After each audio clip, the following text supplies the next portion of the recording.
할렐루야. 출애굽기 4장 말씀 우리가 함께 나누겠습니다. 출애굽기 4장 가운데서 3장에서 연결해서 모세를 부르시는 하나님의 명령이 나옵니다. 이것을 우리가 소명이라 하는데 하나님께서 모세를 부르셨습니다.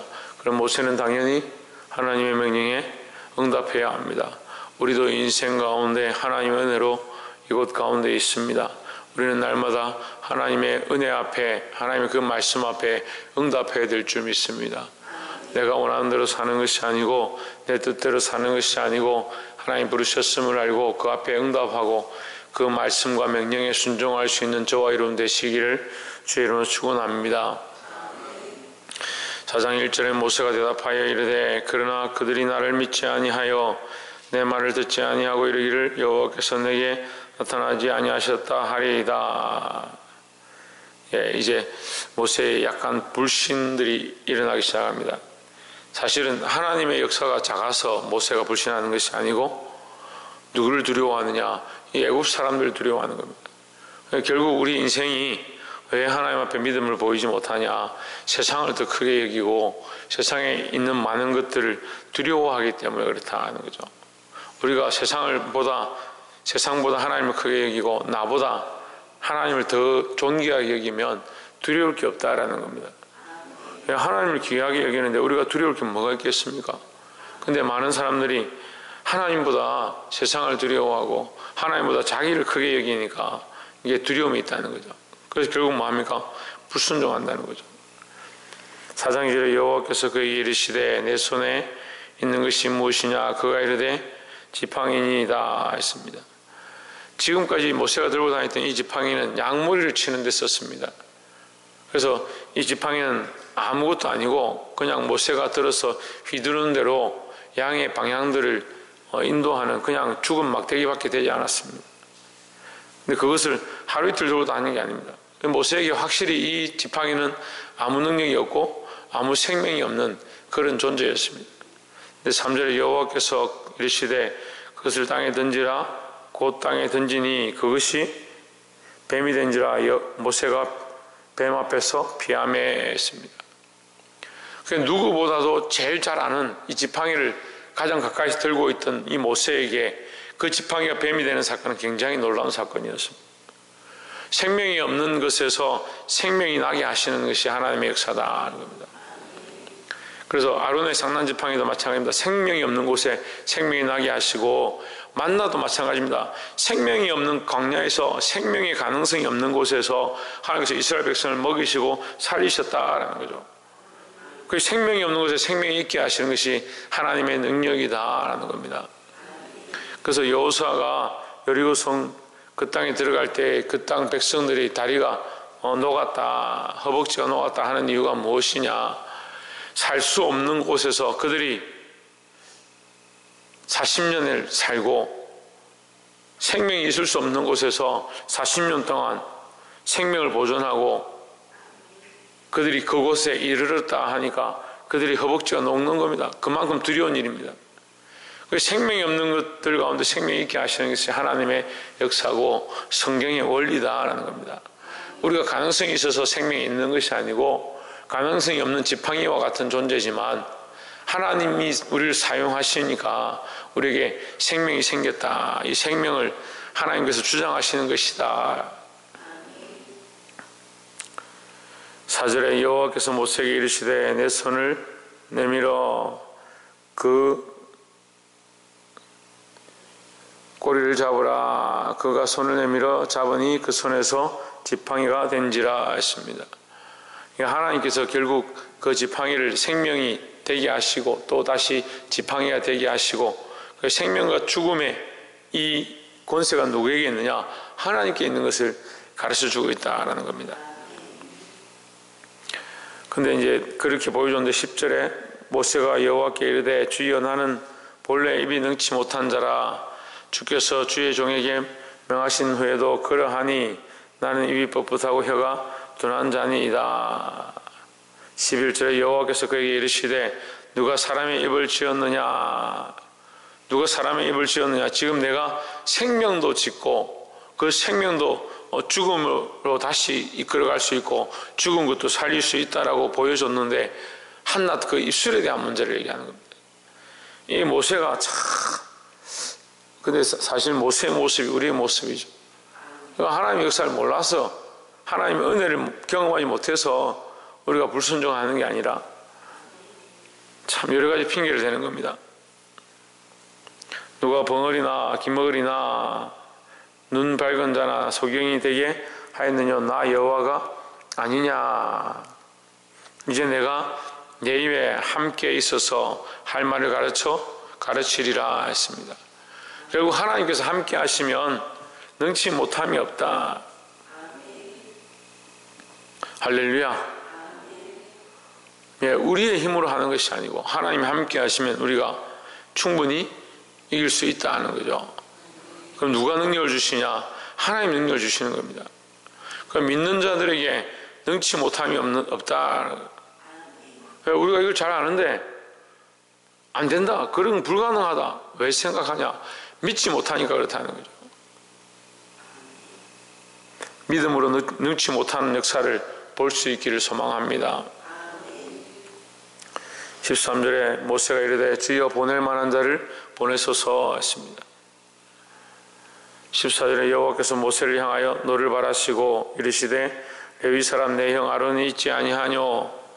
그의 말 잘함을 내가 아노라. 그가 너를 만나러 나오나니 그가 너를 볼 때에 마음에 기쁨이 있을 것이다 했습니다. 그럼 계속해서 이 모세에게 하나님께서 보여주시고 특별히 생명에 대한 능력까지 보여주셨는데도 모세는 내가 입이 둔합니다. 내가 너의 입과 함께해서 너를 보낼 것이다 했지만 모세는 뭐라 합니까? 보낼 만한 자를 보내소서 하는 겁니다. 자, 이 불순종의 끝이 뭐냐면요, 하나님을 부정하는 겁니다. 지금 방금 하나님이 그 입술과 함께 하겠다 했는데 뭐라고 하냐면 보낼 만한 자를 보내십시오. 나는 입이 둔해서 안 됩니다라는 거죠. 이것이 겸손이 아닙니다. 세상의 원리는요, 이렇게 하는 것이 겸손인 줄 압니다. 그런데 하나님 앞에서는요, 주여 내가 여기 있사오니 나를 보내주소서 하는 것이 하나님 앞에서 주의 종들이 해야 될 말들이지, 하나님의 백성들이 하나님 앞에서 보낼 만한 자를 보내소서라고 말하는 것은 하나님께서 보내시겠다고 하는 그 명령에 대해서 이미 불순종하는 것이고 하나님이 선택하신 것에 대해서 하나님을 부정하는 게 되는 겁니다. 근데 그걸 잘 모릅니다. 하나님께서 허락하신 것, 하나님이 함께 하신 것, 하나님께서 능력을 주신 것, 그걸 자꾸 잊어버리고 불순종하고 불신앙하면서 우리가 언제 불순종하고 불신앙했느냐. 그건 믿음이 없으니까 보낼 만한 자를 보내십시오. 그럼 속으로 뭐라 생각하냐? 나는 겸손하고 내가 나서지 않고 이렇게 했구나 착각하는데, 하나님을 인정한다면 우리가 그렇게 하는 게 아닙니다. 하나님을 인정함으로 참된 겸손을 경험하시기를 주의 이름으로 축원합니다. 우리의 겸손은요, 하나님을 인정하고 하나님 말씀에 순종할 것이다. 뭐라고요? 예, 우리의 겸손은 하나님 말씀에 순종하고 하나님 명령에 응답하는 것이 우리의 참된 겸손이다 하는 거죠. 우리 마지막으로 나눌 말씀은 이제 18절에 보면 모세가 장인에게 와서 이도로에게 우리 민족에게로 내가 가겠습니다 하니까 이도로가 바로 그래 그에게 평안히 가라 이렇게 했습니다. 오히려 이도로가 더 믿음이 있는 것 같아요. 모세는 주저주저합니다. 24절에 보면 여호와께서 길이 숙소에서 모세를 만나사 그를 죽이려 하시는지라 했습니다.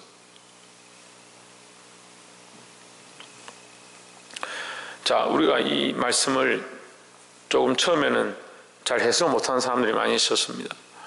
근데 24절에 보면 숙소에 있었다. 이것을 우리가 좀 생각해 봐야 하는데, 그 땅에서 하나님의 명령을 받았고 지금 급한 상황인데 빨리 가야 됩니다. 근데 숙소에 머물러 있을 시간이 없죠. 근데 모세가 숙소에 있을 때 여호와께서 그를 죽이려 하셨다. 이전에 사는 신학자들이 이걸 어떻게 해석했냐면 앞에서 계속 불순종하고 듣지 않고 나는 입이 둔합니다 했다가 주여 보낼 만한 보내소서 이런 말들을 했기 때문에 하나님께서 보복하셨다. 하나님께서 그를 치셨다. 결국 그의 불순종에 대해서 하나님께서 그를 치시려 하셨다라고 이렇게 해석했습니다. 그러면 우리가 어떻게 되냐면 하나님 보복하셨다 이렇게 보는 거죠. 근데 그렇지 않습니다. 제가 볼 때는 여호와께서 길의 숙소에 서 있으니까 숙소에 머물러 있을 시간이 없는 거죠. 지금 하나님 명령이 떨어졌고 너는 가라 했으니까 너와 함께 한다고 하셨는데 왜 지금 숙소에 머물러 있습니까? 하나님 명령이 떨어졌지만 모세가 지체하고 있는 겁니다. 25절에 십보라가 차도를 취하여 그 아들의 양피를 베어 모세의 발 앞에 던지며 이르되 당신은 참으로 내 피난편이로다 하니 했습니다. 이 십보라가 잘 알지는 못했지만 좀 믿음이 있었던 것 같아요. 아니면 모세를 통해서 하나님에 대해서 배웠던지. 이제 이 모세가 죽을 수밖에 없는 상황 가운데 이러니까 하나님께서 그를 치시는 것을 느끼니까 자식의 그 양피를 베어서 모세 앞에 던졌습니다. 그래서 하나님의 진노가 이게 넘어가는 그런 모습을 보여줍니다. 근데 이것은 이제 모습 모양이죠. 결국 그 다음에 6월절의 모양에서 어린 양의 피를 베어서 양피를 베어서 문설주의 발음으로 하나님께서 넘어가셨다. 또한 이것도 또한 모양입니다. 이후에 그리스도께서 오셔서 십자가의 피 흘리심으로 우리의 죄를 넘어가셨다는 거죠. 이제 넘어가시는 이 은혜를 베풀어 주신다라는 겁니다. 우리가 하나님 말씀을 듣습니다. 하나님의 명령을 듣습니다. 하나님 뜻을 봅니다. 뭘 해야 됩니까? 순종해야 합니다. 하나님 명령에 불순종하는 것은 결국 불신이고 불신은 믿음이 아니다라는 거죠. 믿음의 백성들이 하나님의 뜻을 알고 하나님의 명령을 받았다면 그 명령 앞에 순종하고 그 말씀 앞에 순종해야 한다는 거죠. 말씀을 맺겠습니다. 사랑하는 성도 여러분, 우리에게 수많은 일들이 있습니다. 하지만 생사의 탈권을 가지신 분은 하나님이시다라는 거죠. 하나님께서 생명에 대한 주권을 가지시고 모든 능력 가운데 능하시다. 그 하나님께서 우리에게 명령하시고 우리와 함께 하시겠다고 하면 그 명령 앞에 그 말씀 앞에 순종하고 반응해야 된다는 겁니다. 결국 우리가 순종하는 것도 내 힘으로 하는 것이 아니고 그 순종하는 삶을 살아가는 것 또한 내 힘으로 할 수 있는 것이 아니다. 하나님이 이미 우리에게 그 능력을 주시고 순종하라고 말씀하시면 그 말씀을 따라 우리가 살면 되는 겁니다. 근데 시대가 악해지고 점점 많은 사람들이 말씀을 듣는 것보다 세상의 여러 가지 소식들과 이야기들과 세상의 논리들을 쫓아갑니다. 참 안타깝습니다. 하나님의 말씀의 역사와 능력들보다 세상의 논리와 이론들에게 더 순종을 잘하는 그런 성도들이 되어버렸습니다. 그래서 광야의 숙소에 머물러 있는 자들처럼 살아가고 있지 않습니까? 우리는 여기 머무른 자가 아니고 지나가는 자들이 되어야 합니다. 이 땅에 우리의 적을 두고 이 땅을 사랑하고 이 땅에 우리의 미래를 꿈꾸지 말고 하나님 나라의 영원한 것들을 바라보고 사시기를 주의 이름으로 축원합니다. 기도하겠습니다.